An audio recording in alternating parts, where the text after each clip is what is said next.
These two pods here and this one here are going to be carbon rubber, and so a little more durable in those areas. And then they really placed these pod systems here through the center a little bit differently where they felt like the wear pattern was, to try to really give it some durability. Yeah. Guys, Devin's back. You saw him before in the TikTok watch band action and some other things. This is a Kinvara 3 versus Kinvara 2. He just did his second run? Yep. Second run in it. Well, you know, to be honest with you, the biggest, I mean, I've had, I think, 3 pairs of the Kinvara 2s. Absolutely love them. Had a hard time getting away from anything into anything else.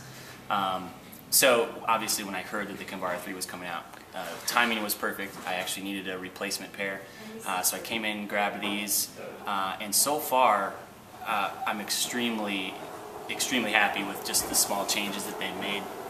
The first thing being the upper. I mean, it's still aerated, obviously. You can see here, if I put my finger through, it kind of gives you a better idea. So they still have the mesh in there, yeah. But this just shreds. Okay. And this has got some overlays. Yep. Give it some structure. Okay. In terms of feel, feels very similar to the Kinvara 2, which is nice. So it's very, very familiar.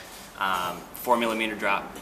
So for those of you that are looking for more of a minimal shoe, which I love to run in light stuff. If I remember correctly, ounces of this is still pretty similar. I think it's right around 8-ish. Don't hold me to that. Scott will post a fun little graphic that says exactly what it is. And it actually just kind of really snugs around the heel, which is, you know, when you put it on, you don't, I guess it's not really something you think about, but it's really nice because it's not too high on the Achilles. Mm-hmm. It's really at the base of the heel, so it really locks. Yep. It locks your foot in there nice and snug. I would say that the fit for these, just in terms of first impression, is spot on. It fits, if you're in a Kinvara 2, it fits real similar in terms of size. And let's geek out a little bit. So we got a decoupled heel here in the new Kinvara 3 instead of this one piece that wraps. What they're doing with that is giving you an even smoother heel-toe transition. We do not necessarily want you running on your heels all the time, but sometimes you get tired. That's going to smooth it out and get you rolling quickly to the front end.